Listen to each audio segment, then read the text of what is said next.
আল্লাহ নবী হাদিস শরীফে ইরশাদ করেছেন, ইদা কানা রমাদানু ফুতিহাত আবওয়াবুল জান্নাতি ওয়া সুফিদাতিশ শায়াতিন।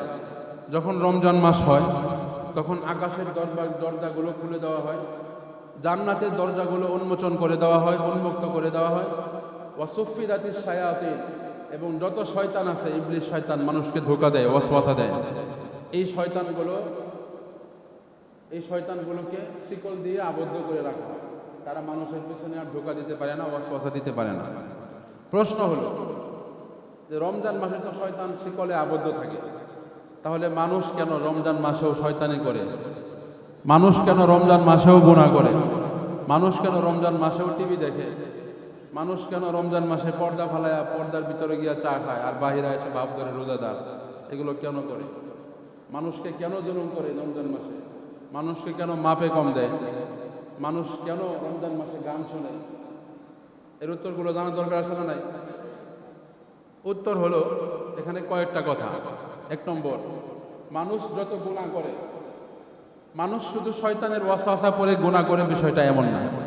শয়তানকে আল্লাহ তাআলা শিকলে আবদ্ধ করছে, ঠিক আছে, কিন্তু মানুষ শুধু শয়তানের ধোঁকাই গুনাহ করে এমন না।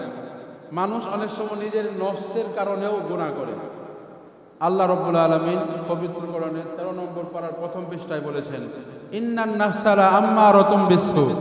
প্রত্যেকটা মানুষের একটা নফস আছে, ওই নফসটা আবার 3 ধরনের হয়ে থাকে। এত কিছু বলার সময় নাই। এর মধ্যে সর্বনিকৃষ্ট যে নফস, সেটা হলো নফসে আম্মারা। এই নফসে আম্মারা মানুষকে ধোঁকা দিয়ে দিয়ে মানুষকে শুধু গুনার প্রতি উদ্বুদ্ধ করে। নফস খালি খাই করে, নফস খালি শাহওয়াত তার চরিতার্থ করতে চায়, তার অসৎ চাহিদাগুলো পূরণ করতে চায়। ওই নফসের তাড়নায়ও মানুষ অনেক গুনাহ করে। এই হলো 1 নম্বর উত্তর, বুঝতে পেরেছেন? 2 নম্বর উত্তর, যদিও শয়তান আবদ্ধ থাকে, এরপরও মানুষ গুনাহ করে এই কারণে যে এটা মানুষের অভ্যাসে পরিণত হয়ে গেছে। কিসের কারণে? অভ্যাসের কারণে। দেখবেন কটিয়াদির বিভিন্ন মোড়ে মোড়ে অনেক ভিক্ষুক আছে, ভিক্ষা করে। কিছু ভিক্ষুক এমন আছে যারা ভিক্ষা করে অভাবের কারণে, আবার কিছু ভিক্ষুক এমন আছে যারা ভিক্ষা করে স্বভাবের কারণে। আছে না নাই? স্বভাবের করে ভিক্ষা করে, আছে না নাই? ভিক্ষা করে কয়দিন আগে একজন ভিক্ষুক মহিলা তার সন্তান তারে বাদ দেয় না, একটা সন্তানও তারে বাদ দেয় না। অথচ এই মহিলা ভিক্ষা করে নিজেরটা নিজে খায় আর চিন্তা করে, ভাই রে, আমার ছেলেদের জন্য কোনো জমি জামাই কিনা দিতে পারলাম না, বয়স হয়ে গেছে, কখন জানি মরে যায়, ছেলে মেয়েদের জন্য কোনো জমি জমা রাখা যেতে পারলাম না, জমির ব্যবস্থা করতে। ভিক্ষুক মহিলা কইতেছে, আরে তোমার ছেলে মেয়ে তোমারে খানা পিনা দেয় না, ভাত কাপড় দেয় না, তুমি এখন ভিক্ষা করে খাও, নিজেরটা নিজে চিন্তা করো। নিজে ভিক্ষা করে যতটুকু হলে নিজে চলে, এতটুকু হলে তুমি চলে যাও। সে ছেলে মেয়ের জন্য বাড়ি করার, জায়গা জমি করার চিন্তা ভাবনা করে।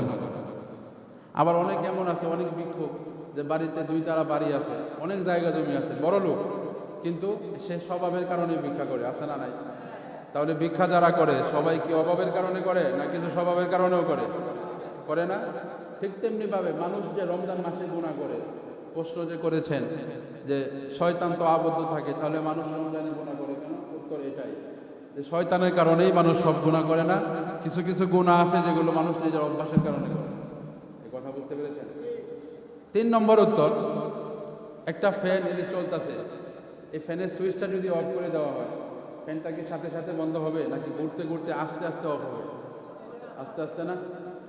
11টা মাস বছরের সে শয়তানের চাবির উপর, শয়তানের ওয়াসওয়াসার উপর সে চলছে। এখন রমজান মাস হঠাৎ করে আসাতে শয়তান তো চলে গেছে, ঠিক আছে, কিন্তু শয়তানের একটা কুপ্রভাব, শয়তানের ওয়াসওয়াসার একটা কুপ্রভাব এখনও তার ভিতরে রয়ে গেছে। এই কারণে গুনাহগুলো হচ্ছে।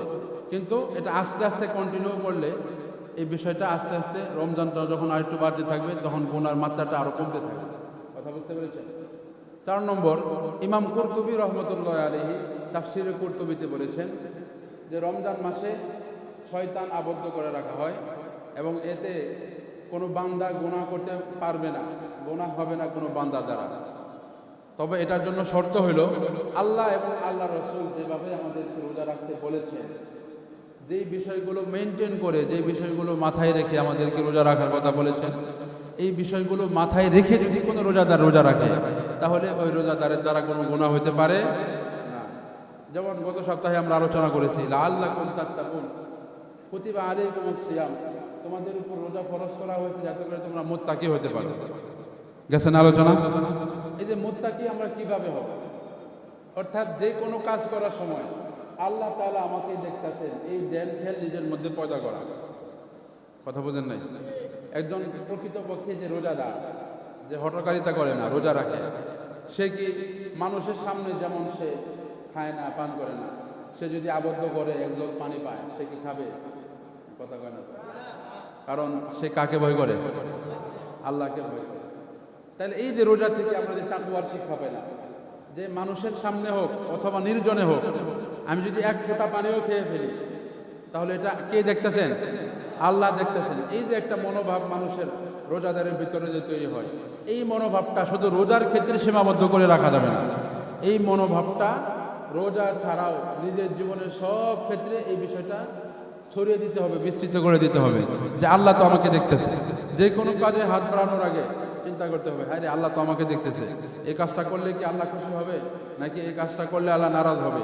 এই বিষয়গুলো যখন আমাদের ভিতরে চলে আসবে, তখনই মূলত রোজার এই তাকওয়ার শিক্ষাটা আমার ভিতরে সঠিকভাবে আসতে পারে। বুঝতে পেরেছেন? রোজাদার যেমন নির্জনে গেলেও ভুলেও এক ফোঁটা পানি খায় না, কারণ সে জানে আল্লাহ দেখতেছে, রোজা ধরে। ঠিক তেমনিভাবে এই তাকওয়ার শিক্ষাটা জীবনের অন্য সব ক্ষেত্রে আমাদের আনতে হবে। ডাইরেক্ট গুনাহ করতেছি, এটা আর কেউ দেখুক না দেখুক, আল্লাহ তো দেখতেছে, আল্লাহ তো শাস্তি দিবে, আল্লাহর কাছে তো জবাবদিহি করতে হবে, আল্লাহর সামনে তো প্রশ্নের সম্মুখীন হতে হবে।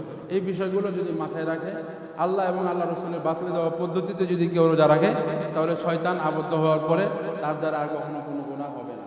এই কথা বুঝতে পেরেছেন?